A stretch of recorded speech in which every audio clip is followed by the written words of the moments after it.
Halo, balik lagi di podcast Hitch, podcastnya Hitmaker Studio. Saya Erwin Moron, saya berperan sebagai Pak Wiryo di film Regonyowo.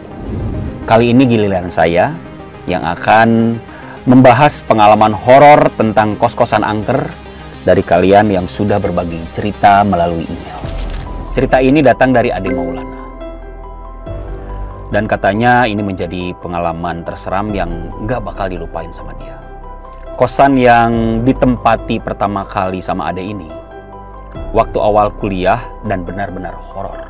Sejak masuk kos, dia paham kalau di kosan itu ada penunggunya. Cuma karena si Ade ini memang tidak bisa melihat jelas, cuma bisa merasakan dan melihat samar-samar kalau memang ada makhluk lain yang tinggal di kosannya. Awalnya kosannya Ade ini ramai sekali oleh ibu-ibu PPG, program profesi guru. Tapi setelah PPG selesai, otomatis ibu-ibu PPG kembali ke sekolahnya masing-masing dan tidak lagi ngekos bersama Ade. Hanya tinggal beberapa orang saja. Namun semakin lama justru kosan ini semakin sepi.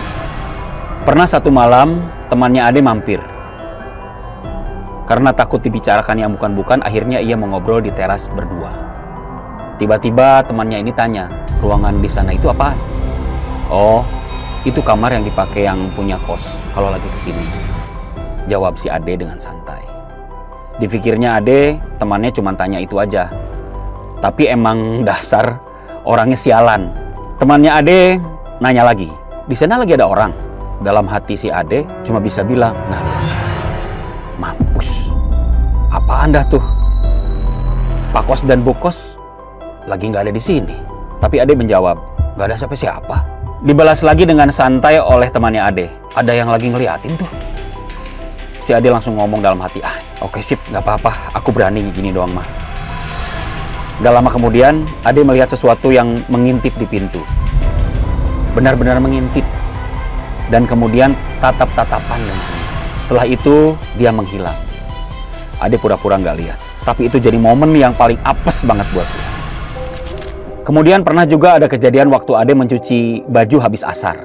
Terus saat mau menjemur, tidak sengaja melihat orang lari dari lantai 2 menuju pintu keluar. Paling lagi ngambil orderan GoFood, pikir dia. Tapi kok anehnya orang itu nggak balik lagi. Di situ Ade masih berpikir positif.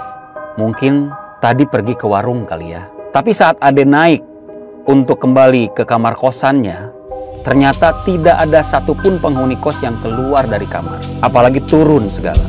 Terus tadi sopo? Si Ade ini baru tahu kalau tetangga kosnya yang punya indera keenam dan ternyata di tangga yang sering Ade dan penghuni lainnya lalui itu suka ada Mbak Kunti yang duduk cantik sambil angkat kaki. Kadang-kadang Mbak Kunti berdiri di dekat kamar mandi karena di bawah tangga ada kamar mandi. Kadang mainan pintu kamar yang kosong dibuka, tutup. Kadang di samping lemari, pokoknya suka-suka si Mbak Kunti deh. Semua penghuni kosan turun ke bawah hanya untuk urusan kamar mandi. Karena kamar mandi ada di bawah semua. Tidak pernah turun sendirian, harus berempat soalnya ngeri sama Mbak Kunti. Mereka sudah lapor masalah diganggu ke Mbak Kunti sama Pak Kos. Tapi Pak Kos nggak percaya. Tapi ternyata setelah si Mbak Kunti, terbitlah Mas Poci atau Pocong sebagai penggantinya. Mas Poci ini juga suka iseng. Ade pernah terjaga sampai larut malam dan di kosan saat itu hanya ada 3 orang termasuk Ade. Saat Ade baru mau tidur, tiba-tiba dengan suara orang kayak yang lagi lompat-lompat di tangga kayu. Tapi masalahnya, di kosan si Ade itu ada yang jatuh. Ini tandanya apa? Ini tandanya apa? Gue nggak mau pindahin ini ya. Ini lagi ngomongin dia. Lagi ngomongin dia. Sebentar. Lagi ngomongin dia. Aduh. Rada horor ini ya. Terusin ya. Izin ya. Masalahnya, di kosan si Ade ini nggak ada tangga kayu. Ade pun memilih untuk menghiraukannya dan lanjut tidur. Gue udah merinding nih. Dari tadi ini jatuh, gue merinding. Oke. Tenang.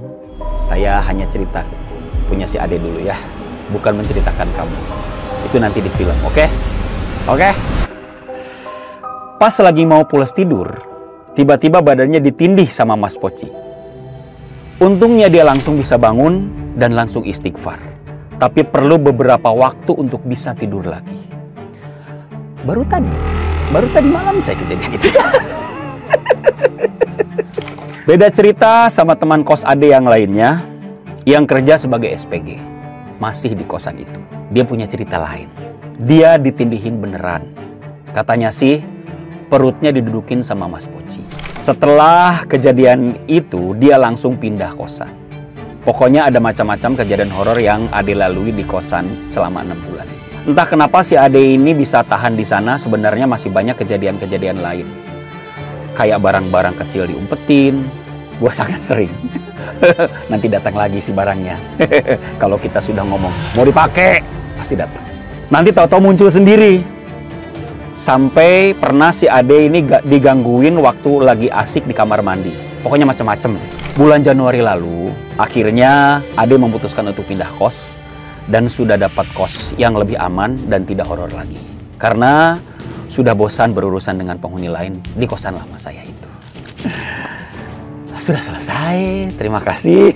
Begitu cerita horor dari didi81811@gmail.com. Cerita horor berikutnya akan dibawakan oleh Seva Audrey. Sampai jumpa episode podcast hits selanjutnya. Dan jangan lupa saksikan Rego Nyowo di bioskop mulai 31 Juli 2020. Jangan lupa.